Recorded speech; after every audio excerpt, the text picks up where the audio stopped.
यह वीडियो केवल दर्शकों को शिक्षित करने के लिए बनाया गया है, न कि कोई गैर कानूनी या अवैध क्रियाकलापों को दिखाने या सिखाने के लिए। हम अपने चैनल पर कोई भी ऐसी क्रियाकलापों को बढ़ावा नहीं देते हैं जिससे किसी व्यक्ति विशेष, संस्था, संघ या समुदाय को शारीरिक, मानसिक या धन संपत्ति का नुकसान हो। अतः दर्शकों से निवेदन है कि आप लोग वीडियो के किसी भी भाग का गलत तरीके से इस्तेमाल न करें। धन्यवाद। मैं हूं आपका दोस्त और होस्ट अजय यादव। आप देख रहे हैं टेक सपोर्ट चैनल। तो टॉपिक आपने थंबनेल टाइटल में देखा, जी आपने सही कैसे टॉपिक है यूपीआई क्या है, यूपीआई आईडी क्या होता है, यूपीआई सिस्टम में पेमेंट कैसे होता है और क्यूआर कोड क्या है और काम कैसे करते हैं, सारा चीज समझेंगे।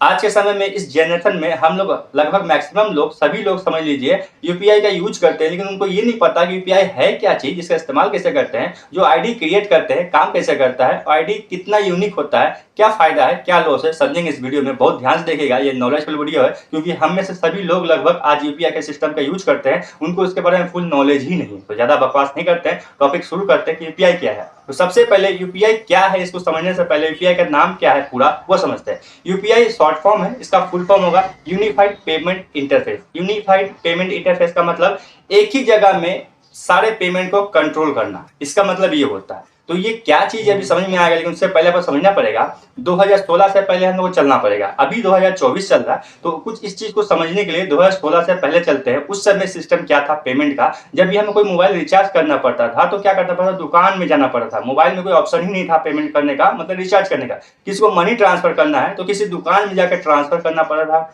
या फिर किसी के अकाउंट में पैसा भेजना है तो बैंक में जाना पड़ता था, तो चेक या फिर हम लोग नॉर्मल फॉर्म फिलअप करते थे और पैसा भेजते थे। उसमें क्या करना पड़ता था, जिसको पैसा भेजना है उसका नाम, उसका फोन नंबर, उसका कम से कम बैंक का नाम, बैंक का अकाउंट नंबर, आईएफएससी कोड और बैंक का जो नाम है वो मांगना लेना पड़ता था। तो जिसमें क्या होता था, हरेसमेंट होता था, टाइम कंज्यूम होता था, प्लस लोगों को कन्फ्यूजन होता था, भरोसा नहीं होता था कि उसको अपना डिटेल दे या ना दे। इस तरह से सिस्टम था 2016 से पहले का। ना आप खुद से रिचार्ज कर पाते थे, ना आप किसी को मनी ट्रांसफर ठीक से कर पाएंगे। काफी लेंदी और हरेसमेंट वाला प्रोसेस था।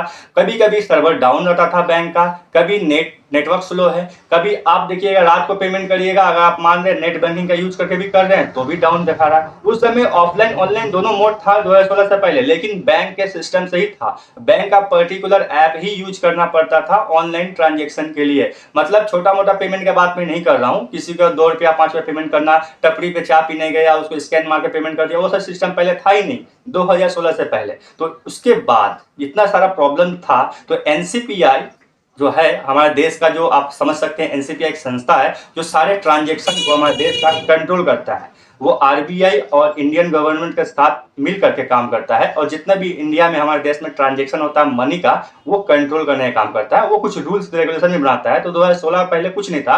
2016 के बाद एनसीपीआई ने सोचा कि इस प्रॉब्लम, इस झंझट को दूर किया जाए, क्योंकि लेन देन का ट्रांजेक्शन के मामले में बहुत दिक्कत हुआ था, टाइम कंज्यूम हो रहा था, प्लस पेमेंट फेलियर भी हो रहा था। तो इसके वजह से क्या किया सिस्टम ने, एनसीपीआई ने डिसाइड किया कि यूपीआई सिस्टम को लॉन्च किया जाए। तो 11 अप्रैल को 2016 के समय इस यूपीआई सिस्टम को लॉन्च किया गया। यूपीआई कोई ऐप नहीं है, यूपीआई कोई चीज नहीं है, यूपीआई एक सिस्टम है, तरीका है, माध्यम है, साधन है पेमेंट का।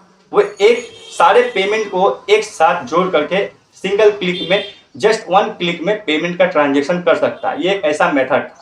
तो ये जो सिस्टम लॉन्च किया गया 11 अप्रैल 2016 को, इसके तहत कुछ कंपनियों को सिलेक्ट किया गया। कुछ कंपनी आए जैसे पेटीएम, फोन पे, गूगल पे, भारत पे और भीम पे, और बहुत सारे न जाने कितने पेमेंट इस तरह से एप्लीकेशन आए। ये कंपनी है, इन्होंने क्या किया, अपना अपना ऐप गूगल प्ले स्टोर में लॉन्च कर दिया। ये ऐप, ये जो यूपीआई सिस्टम है, ये जितने 4, 5, 6 ऐप थे, गूगल पे, फोन पे, पेटीएम, अगलम बगलम जो भी एप्लीकेशन है, इस यूपीआई सिस्टम के तहत काम करते थे। मतलब इसके अंदर, इसके रूल्स के हिसाब से काम करेंगे सारे एप्लीकेशन। इसमें क्या सिस्टम लॉन्च किया गया, इसमें एनसीपीआई ने सोचा कि बैंक का जो झंझट है, बैंक का नाम, अकाउंट नंबर, आदमी का नाम, आईएफएससी कोड लेना, ये सब झंझट है, लेंदी प्रोसेस है, और एक स्पेलिंग मिस्टेक होने पे पेमेंट फेल होता था, ठीक है, या फिर किसी गलत अकाउंट में चल जाता था। तो इसका सॉल्यूशन करने के लिए यूपीआई सिस्टम लॉन्च किया। यूपीआई सिस्टम में ये लॉन्च किया कि जस्ट 1 क्लिक में, बहुत सिंपल तरीका था, कुछ ही सेकंड में पेमेंट हो जाए। तो एनसीपीआई ने सोचा कि एक पर्टिकुलर सबका यूपीआई आईडी होना चाहिए। आप जो भी यूपीआई यूज कर रहे हैं, आपका अलग से यूपीआई आईडी हो। जैसे हम लोग ईमेल आईडी यूज करते हैं, हर इंसान का ईमेल आईडी 100% अलग होगा, एक साथ किसी का मैच नहीं करेगा। जैसे हमारा फिंगरप्रिंट मैच नहीं करता है, सेम उसी तरह ईमेल आईडी भी मैच नहीं करता है। अभी मैंने आपको बताया कि हर किसी का फिंगरप्रिंट, ईमेल आईडी जब अलग होता है, किसी का मैच नहीं कर सकता, तो सेम एनसीपीआई वालों ने सोचा कि यूपीआई आईडी भी एक ऐसा क्रिएट किया जाए जो एवं यूनिक होगा, सबका अलग होगा। तो यूपीआई आईडी क्रिएट किया गया दो तरीकों से, एक फोन नंबर से, दूसरा ईमेल आईडी से। आप फोन नंबर या फिर ईमेल आईडी से, दोनों से में से किसी एक से आप अपना यूपीआई आईडी बना सकते थे। जैसे मान लीजिए अपना नंबर जो भी है 1 2 3 4 5 6 7 8 9 एग्जाम्पल लेते हैं, ये नंबर है और लास्ट में जो एप्लीकेशन आप यूज कर रहे हैं यूपीआई सिस्टम के लिए, जैसे पेटीएम यूज कर रहे हैं लास्ट में @पेटीएम, अगर आप फोन पे यूज करें तो @YBL, अगर आप गूगल पे यूज करते तो क्या क्या, इस तरह से लास्ट में एक्सटेंशन लगता है। तो इस तरह से उसका यूपीआई आईडी क्रिएट होता है, क्योंकि फोन नंबर भी यूनिक होता है, सबका एक जैसा मैच नहीं हो सकता पूरा देश में। तो उससे हिसाब से यूपीआई आईडी क्रिएट किया गया। वो यूपीआई आईडी डाल के भी डायरेक्टली पेमेंट करेगा। उस यूपीआई आईडी में क्या होगा, आपका फोन नंबर जो है, जो भी यूपीआई आईडी आपने बनाया है, आपका फुल डिटेल्स उसके अंदर रहेगा। मतलब आपका बैंक का नाम, आपका नाम, bank account number, IFSC code, आपका एटीएम कार्ड का डिटेल वगैरह, क्रेडिट कार्ड का डिटेल वगैरह, सब कुछ उसके अंदर रहेगा। लेकिन किसी को दिखाई नहीं देगा फिजिकली, वो उसके अंदर कोडेड रहेगा। बस यूपीआई आईडी को कोई अगर डालता है, मान लीजिए मैं पेमेंट करना चाहता हूँ पेटीएम के माध्यम से किसी और के अकाउंट में, तो सिंपल उसका यूपीआई आईडी में सर्च करके डाल दूंगा। सिर्फ यूपीआई आईडी डालने से ही उसके पास पैसा ट्रांसफर हो जाएगा। मैं उसका bank number, account number, bank का नाम, उसका डिटेल कुछ नहीं डालूंगा, सिर्फ यूपीआई आईडी जो है उसका डाल दूंगा, काम हो जाएगा। सबका यूपीआई आईडी सबका अलग अलग होगा, या वो नंबर से यूपीआई आईडी क्रिएट होता है या फिर ईमेल आईडी से होता है। तो जो दोनों में से जो आपको सुविधा हो आप अपने हिसाब से बना लीजिएगा, और बनता भी है, अवेलेबल भी है, राइट। इस तरह से होता है। इसके बाद देखा गया कि कभी कभी ना डिटेल में प्रॉब्लम हो रहा, नंबर डालने में आगे पीछे हो रहा, दिक्कत हो रहा, तो सिस्टम क्या गया, यूपीआई का एक सिस्टम अपग्रेड कर दिया गया, क्यूआर कोड को लॉन्च कर दिया गया। मतलब यूपीआई वालों ने सिस्टम किया कि क्यूआर कोड को लॉन्च कर दिया जाए, तो क्यूआर कोड को लॉन्च कर दिया।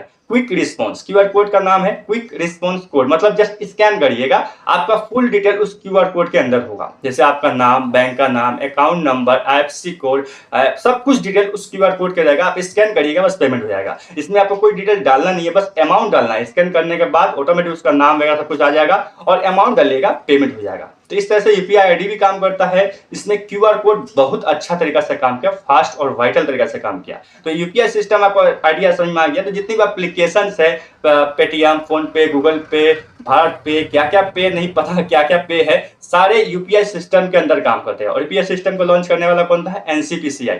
कब लॉन्च हुआ था, 11 अप्रैल 2016 को, ठीक है। एनसीपीसीआई जो है वो खुद 9 अप्रैल शायद अप्रैल महीना में 2009 को लॉन्च किया गया था। किसके थ्रू, इंडियन गवर्नमेंट के थ्रू किया गया था। तब उसमें लॉन्च हुआ, उसके बाद इतने साल बाद 2016 में प्रॉब्लम देखने के बाद यूपीआई सिस्टम को लॉन्च किया। यूपीआई सारे देश में तहलका मचा दिया। अब आस्ते आस्ते ये बाहर के देश में भी लॉन्च होगा और सिस्टम काम करेगा। यूपीआई के थ्रू हम लोग विदेश में भी ट्रांजेक्शन करते हैं, क्योंकि आप अच्छी तरह पता है, पेटीएम, फोन पे, ये सब इंडिया, पाकिस्तान, अलग अलग देश में नहीं चलता है। लेकिन अब ये भी आस्ते आस्ते अपग्रेड होगा, अलग अलग देश में होगा। मान लीजिए आप अमेरिका में है और आप इंडिया, आपका दोस्त इंडिया में है, तो वहां से जस्ट एक यूपीआई नंबर डाल करके फोन पे, गूगल पे, पेटीएम के थ्रू किसी तरह से पेमेंट कर पाएंगे। ये आस्ते आस्ते लॉन्च होने वाला है। आशा करता हूँ कि आप लोगों को समझ में आ गया वीडियो कि यूपीआई क्या है, यूपीआई कैसे काम करता है, सिस्टम क्या है, क्यूआर कोड क्या है। तब तक ले बाय, जय हिंद, धन्यवाद।